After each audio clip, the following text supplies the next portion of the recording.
WPEC, West Palm Beach.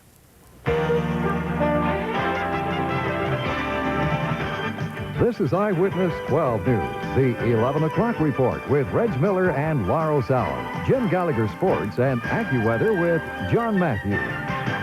Good evening from the Eyewitness 12 newsroom. Here's what's happening tonight. Palm Beach County Sheriff's deputies are searching for a robbery suspect tonight in Palm Springs. Witnesses say the unidentified man walked into the B&N Beer Depot on Military Trail demanding money. After taking several $100s from the cash register, the stocking-clad robber fled. The cashier's boyfriend reportedly ran after the suspect and fired off several shots at him. No one knows if the suspect was hit. The Sheriff's Department is investigating. A five-time veteran of the Indianapolis 500 finding his life in the pits tonight after pleading guilty to drug-related income tax evasion. Bill Whittington ran a drug ring with his brother Reginald and Gary Levitz of the furniture company bearing his name.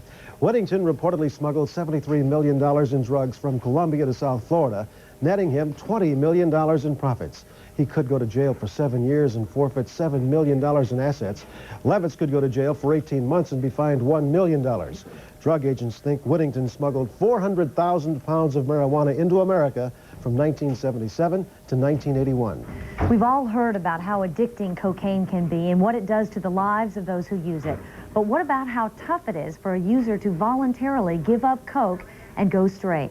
Well, tonight, Eyewitness 12's Nightside reporter Dan Wagner concludes his series of reports on cocaine rocks by examining what's available to help the users change their ways. Dan? Well, Laurel, since cocaine-based rocks are so inexpensive and they're pretty easy to find, people of all ages are becoming hooked on them. Some say even fifth graders are using their weekly allowances to buy the small chunks of coke. Once they do become addicted, it's tough for anyone to withdraw from using what has been called the want more drug. But once they decide they do have an addiction problem, help is there 24 hours a day if they want it. If you're hooked on cocaine, help is simply a phone call away. 800-COCAINE is the number. In Florida, the counselor at the other end of the line is stationed at Fair Oaks Hospital in Boca del Rey. Cocaine in Florida, the use is more intensified. Florida addicts have found more convenient ways to use cocaine as well as more intensified ways to use cocaine. What we're seeing is that a lot of young people are reporting smoking rocks because they're so cheap, where they can just go out and use their allowance money to get high. 45% of our callers are under 25 years old. All information from the cocaine hotline is kept confidential. It's up to the callers to decide whether to accept professional help like Fair Oaks provides. The new facility is a psychiatric center specializing in drug addiction cases. Counselors say it takes determination on the part of the patient to bring his or her life back into focus. People who do the best in this program are people who understand the need for help and people who make a commitment to rehabilitation. They definitely can get better. It takes a lot of motivation and a lot of willingness on the part of the patient to be involved in the programming. We have very high expectations for them in programming, and I think our expectations help them to motivate. One cocaine rock abuser being treated at Fair Oaks agreed to talk with us. We'll call him Freddie. He admits his cocaine problem made him hit rock bottom. I was probably smoking anywhere from about $150 a day. I've heard of a lot worse. I started stealing, lying to my parents, coming home really late. Selling anything of mine, like Christmas presents I would get and then feel really guilty afterwards because I wanted the drug. That's the only thing that was on my mind was the drug. I didn't care about anything else.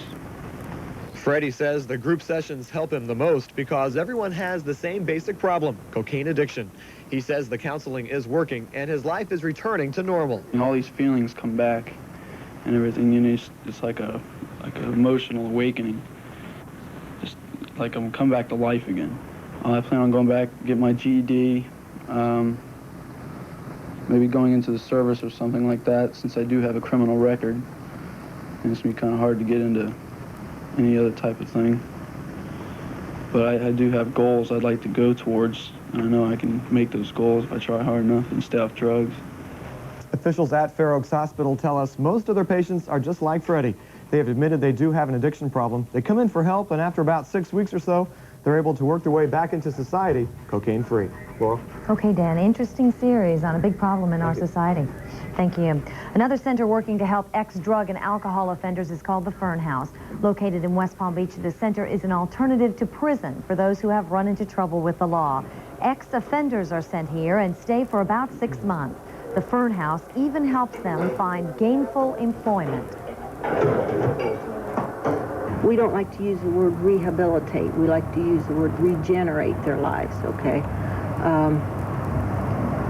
Rather than sitting in a prison cell, if that isn't necessary, that we can give them more help than they would get there, as far as reconstructing their lives and finding out why they do the things they do. The Fern House has been in operation for 3 years.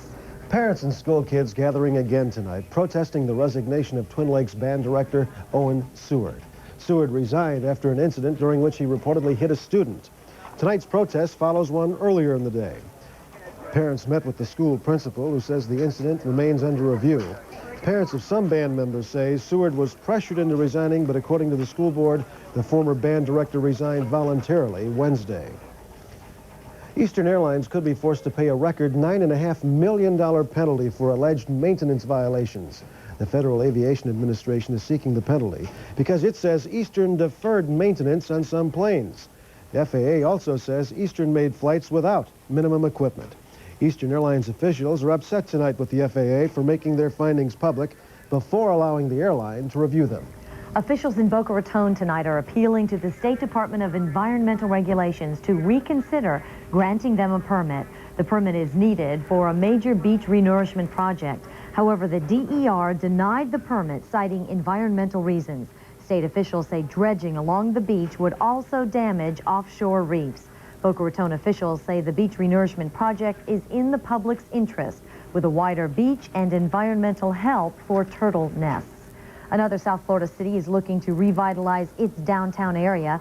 Lake Worth is in the midst of a major renovation program in its main street. A state funding program is allowing the city to rebuild and lift its slipping image. 8 new businesses. We have more coming in. We have a lot of private property owners within the core that have begun renovations on their buildings. Buildings have been painted, new awnings added. An old negative attitude has dissipated, and it's really working very well, and we're very happy with it. Next Friday and Saturday, merchants and shop owners will throw a street party to promote the revitalization projects. Since the Main Street program began, 8 businesses have opened their doors. And coming up next, if you've noticed more money in your wallet these days, that's because prices are down. That's good news, and so is the price of gasoline, especially on the West Coast. Eyewitness 12 News continues, so stay tuned.